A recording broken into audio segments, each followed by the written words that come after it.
Ravneet Singh Bittu reviews key development projects in Ribhoi Aspirational District.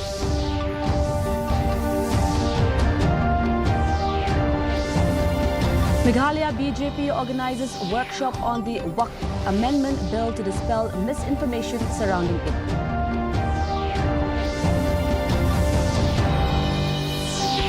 Meghalaya government rules out any foul play in the death of the Hungarian tourist near Sora.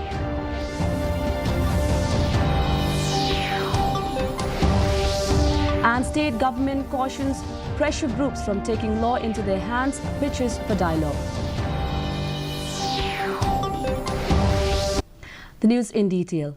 In a concerted push to drive transformative change in aspirational districts, Union Minister of State for Food Processing Industries and Railways, Ravneet Singh Bittu, today conducted an in-depth review of critical development projects in Meghalaya's Ribhoi district. Accompanied by Balakinteo Rani, Additional Deputy Commissioner of Ribhoi, along with other senior district officials, the minister toured multiple key sites that are central to the district's infrastructure, health and agro-economic advancement.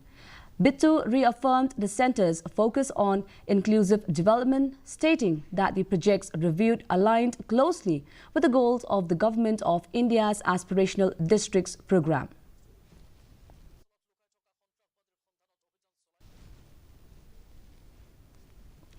Meghalaya BJP organised a workshop on the Waqf Amendment Bill in their bid to dispel misinformation on the Waqf Bill. Former Vice President of BJP Meghalaya Pradesh Gagan Jain said that the state unit has been tasked to spread awareness on the bill to the citizens and dispel any distortion surrounding the bill. A program in honour of the father of the Indian Constitution, Bhimrao Ambedkar, was also organised to remember and highlight his contribution towards the nation, and enlightened the BJP workers on his contribution.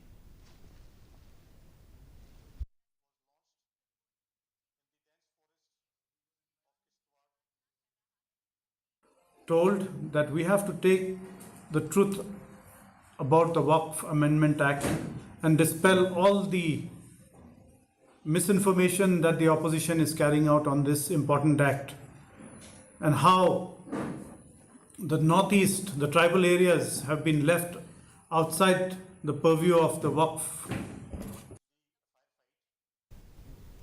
Deputy Chief Minister in charge of Home Police, Preston Tinsong, has ruled out any foul play in the death of the Hungarian tourist who was found dead near Sora nearly 2 weeks after he went missing. He stated that the tourist had accidentally fallen into the river and dismissed any suspicion of foul play.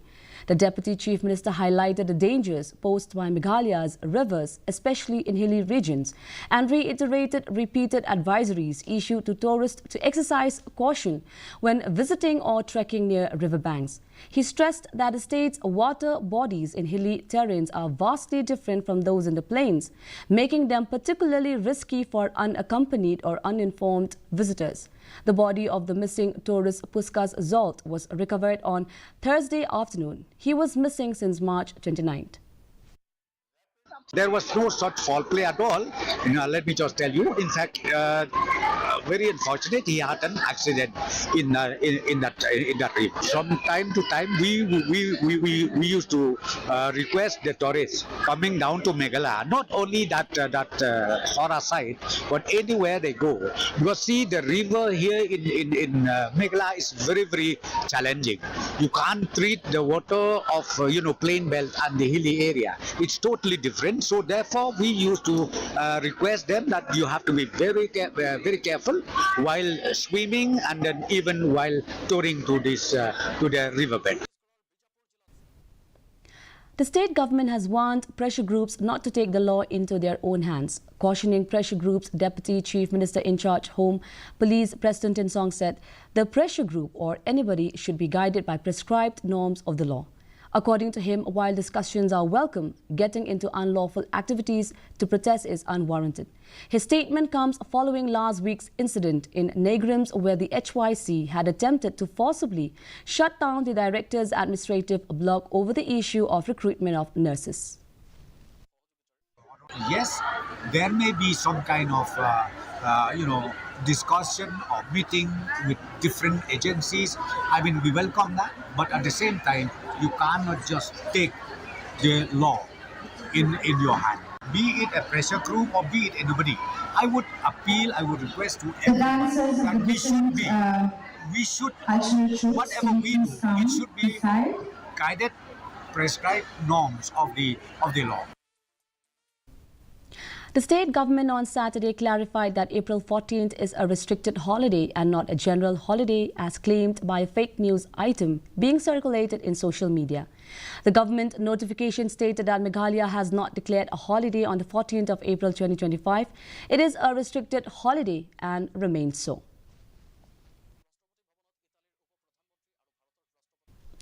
Meghalaya won 9 gold, 3 silver and 1 bronze at the online national kettlebell sport in Goa, marking a historic second highest medal tally after Maharashtra.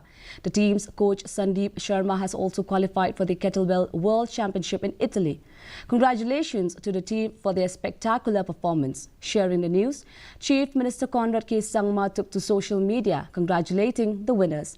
He stated, "Kettlebell is not only a great form of exercise but also builds mental and physical resilience." He assured financial assistance through the CM's special grant to encourage the players to achieve more.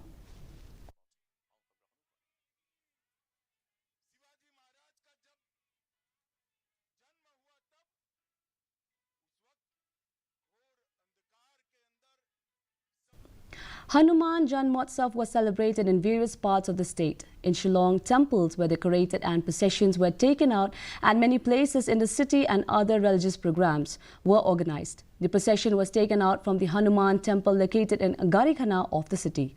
South Shillong MLA Sanbor Shilai also participated in this Shobha Yatra. Similar program was held in Laban as well. Meanwhile, in Tura, the occasion was observed at the Thakur Bari temple. The festivities began early in the morning with devotees dancing, singing bhajans and carrying decorated palanquins of Hanumanji through the streets. The celebrations saw a large number of people from different communities participating in the festivities. Hanuman Jayanti का programme है। हनुमान जयंती बोले तो हनुमान जी का जन्म उत्सव, तो उसको हम लोग तुरा के अंदर सेलिब्रेट कर रहे हैं। मैं तुरा ठाकुरबाड़ी कमेटी का प्रेसिडेंट हूँ और हम लोग आज यहाँ के जितने भी समाज के लोग हैं सब मिलजुल के हनुमान जयंती मनवा रहे हैं। तो आज सुबह हम लोगों का जो प्रोग्राम स्टार्ट हुआ वो सुबह 6:30 बजे एक प्रभात फेरी का प्रोग्राम किया गया, जिसके अंदर में एक शोभा यात्रा निकाली गई जो पूरा बाज़ार के अंदर सब जगह घूम के नीचे गोरिया मठ तक जाके आई, वहाँ से फिर मंदिर में संपन्न हुई और उसके बाद पूजा आरंभ हो गई। The Raj Nonglingdo under the Ilaka Nongpot Sirdarship in Ribhoi district today organized the traditional cultural dance known as Shat Sajer at the sacred forest located in Maujong. This marks the 17th time that the Raj Nonglingdo has ascended to the sacred forest to perform this age-old traditional dance, which is deeply rooted in the cultural practices passed down by the forefathers. The event was vibrantly adorned with various traditional dances, folk songs and instrumental music, all aimed at reminding the younger generation of the importance of understanding and embracing their indigenous roots. Kalau saya kabai senat, hakaba pipensa pipenne, ya ka culture kajoti. Yang wa ka culture kadang kumka kalau kumka brand, kariti sensar, lale kariti kadustur, kadai kadak, kabashisha, kaba beni. The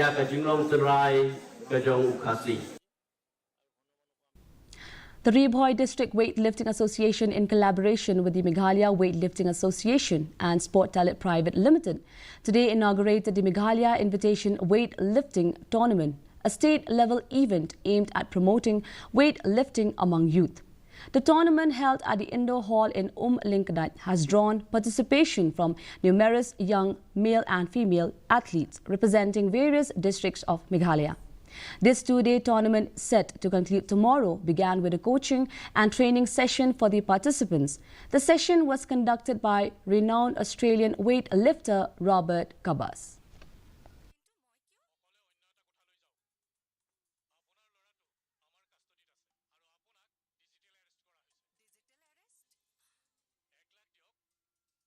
kajoli adibor di mana leyo nim kaju kamyo yang kade kalan kamu wan nada idon kato kade ibadon makajong masapat katalen henry ngapima na ibagip hang ka generation ka pagtama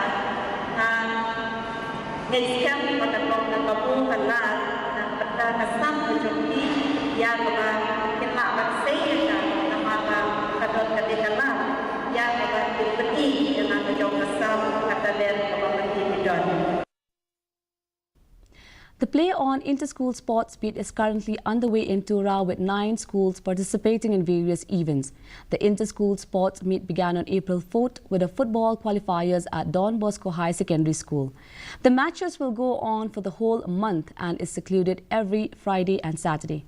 The play on inter-school sports meet was organized by Art Soest in collaboration with the Directorate of Sports and Youth Affairs.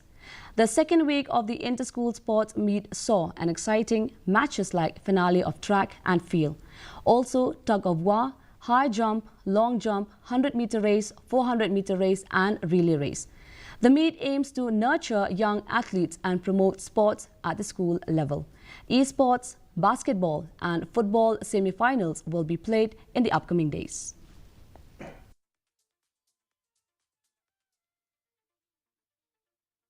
Now for the weather report.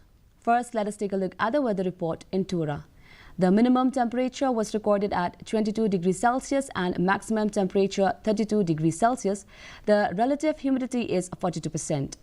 Moving on to Shillong, minimum temperature is 14.5 degrees Celsius and maximum temperature is 22.5 degrees Celsius and the relative humidity is 82%. Meanwhile, in Jawai, minimum temperature 17 degrees Celsius and maximum temperature 22 degrees Celsius and the relative humidity is 64%. And the forecast in Tura, Jawai and Shillong says that moderate rain is likely to occur at most places.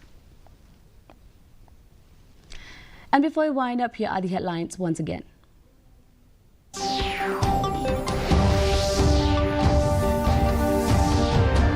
Union Minister Ravneet Singh Bittu reviews key development projects in Rihoi Aspirational District.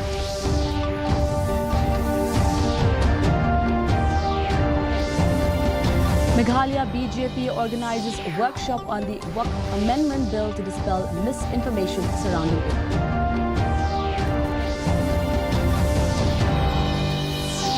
Meghalaya government rules out any foul play in the death of the Hungarian tourist near Sora.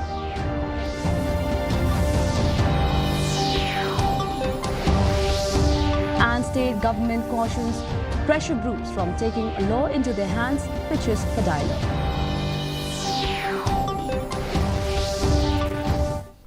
And with that, we have come to the end of the news. Until we meet again tomorrow at the same time, same channel. Have a good night.